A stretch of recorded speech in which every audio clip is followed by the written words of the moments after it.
65% பிசினஸ்கள் வந்து ஃபுல்ஃபில் ஆயிடுது. அப்பதான் பிசினஸே பண்ணணும். எப்ப நீங்க சாப்பிட்டு வரீங்களோ அப்புறம் மதம் ஆயிடுவீங்க. எது ரொட்டீனான ஒர்க்கோ, எது கஸ்டமர் இன்டராக்ஷனோ அதெல்லாம் அப்போ வச்சுக்கணும். சேல்ஸ் அண்ட் மார்க்கெட்டிங் விஷயங்கள் எல்லாமே 10 to 1 முடிஞ்சிடணும். அதை வந்து மதியானத்துக்கு மேலே எடுத்துட்டு போக கூடாது. ஃபினான்ஸு, HR, ஆப்ரேஷன்ஸு இந்த மாதிரி விஷயங்கள் மட்டும்தான் நீங்க வந்து ஒரு 2 மணிக்கு மேல 3 மணிக்கு மேல பண்ணணும். கரெக்டா பிசினஸ் அவர்ஸை யூஸ் பண்ணீங்கன்னா உங்களோட பிசினஸ் வந்து கோல்டன் அவரா மாறும், மணி அவரா மாறும், வெல்த் அவரா மாறும்.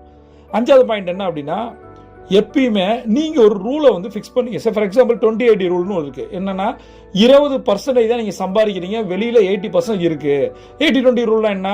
80% பிசினஸ் 20% மக்கள் தான் தராங்க. அப்ப வந்து நிறைய டைம் வேஸ்ட் பண்றோம். 80% வந்து சேர்ந்தே 20% ரிசல்ட். இந்த மாதிரி ஒரு ரூல் பிரின்சிபல் வச்சிருந்தீங்கன்னா, பொமரோடா டெக்னிக் ஒன்று இருக்கு. 25 நிமிஷம் பிளஸ் 5 நிமிஷம் ரெஸ்ட்.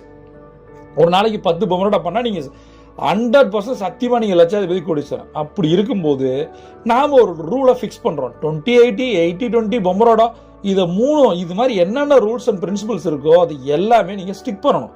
ஒரு நாள் பண்றேன், மறுநாள் பண்ணல, அந்த கன்சிஸ்டன்சி இல்லை அப்படின்னா பிசினஸ் கோயிந்தா. 6வது டிப் என்ன அப்படின்னா, மல்டி டாஸ்கிங்ன்றத ரொம்ப ரொம்ப நம்பவே கூடாது. மல்டி டாஸ்கிங் எப்போ பண்ணணும்? நீங்க வந்து ஒரு சைக்கிள் ஓட்ட கத்துக்கிறீங்க, ஒரு கார் ஓட்ட கத்துக்கிறீங்க, ஒரு பைக் ஓட்ட கத்துக்கிறீங்க. இது 3 அட் டைமா பண்றீங்க. முதல்ல சைக்கிள், அப்புறம் பைக், அப்புறம் கார். அது மாதிரி சிஸ்டமைஸ்டு ப்ராசஸ்ல இருக்கணும்.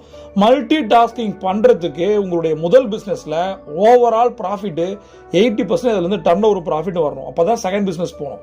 அப்ப 80% நேரத்தை ஒதுக்கிட்டு 20% செகண்ட் பிசினஸ் ஆரம்பிக்கணும். அதுக்கு ஒரு 40% டைம் கொடுக்கணும். அதுக்கப்புறம் தான் தேர்ட் பிசினஸ். இந்த மாதிரி பண்றதுக்கு பேர் தான் மல்டி டாஸ்கிங். நீங்க பாரு அட் டைம்ல ஒரு 5 பிசினஸ் ஆரம்பிக்கிறது, 3 பிசினஸ் ஆரம்பிக்கிறது, ரியல் எஸ்டேட் பண்றது, இன்சூரன்ஸ் பண்றது, நெட்வொர்க் மார்க்கெட்டிங் பண்றது, ட்ரெடிஷனல் பிசினஸ் பண்றது, இதெல்லாம் கலந்து கட்டி அடிச்சீங்கன்னா கடங்காரன் காத்துக்கிட்டே இருக்கான், அவன் கலந்து கட்டி அடிக்க. அதனால மல்டி டாஸ்கிங்கை விட்டுட்டு ஒவ்வொரு ஸ்டெப்பா பண்ணீங்கன்னா லைஃப்ல ஜெயிக்கலாம்.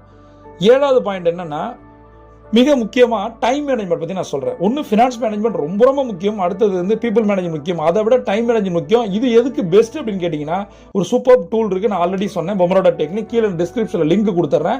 அந்த பொமரோடா டெக்னிக்கை டெய்லி பண்ணுங்க. Start with 1 or 2, right? அதை 5 கன்வெர்ட் பண்ணுங்க, 10 பண்ணுங்க. 15ல இருந்து 20 பொமரோடா டெக்னிக்ஸ் பண்ண முடியும். நீங்க 20 பண்ணி கன்சிஸ்டன்சியா 21 நாள் முடிச்சு பாருங்க, உங்க அக்கௌண்ட்ல 1 கோடி ரூபாய் இருக்கும், ரைட்? அதான் அந்த பவர் ஆஃப் பொமரோடா. அடுத்த விஷயம் வந்து நம்ம வந்து ரெஸ்பாண்டிங் அப்படின்னு சொல்லுவாங்க. Success secret equal to responding. நீங்க உங்களுடைய மெசேஜஸ்க்கு வந்து பதில் சொல்றீங்களா? உங்களுடைய வாட்ஸ்அப் மெசேஜ், டெலிகிராம் மெசேஜுக்கு பதில் சொல்றீங்களா? மெயினா இமெயிலுக்கு சொல்றீங்களா? அல்லது கால்ஸ் வந்தா ரெஸ்பாண்ட் பண்றீங்களா? இந்த நாளை பொறுத்து தான் பிசினஸ் இருக்கு. ரெஸ்பாண்ட் பண்ணல அப்படின்னா அது வேற மாதிரி ஆயிடும். நிறைய பேர் அதை பண்றது இல்ல. நீங்க ப்ராப்பரா மெயிலை செக் பண்ணணும், SMS பார்க்கணும், வாட்ஸ்அப், டெலிகிராமோ ரியாக்ட் பண்ணணும்.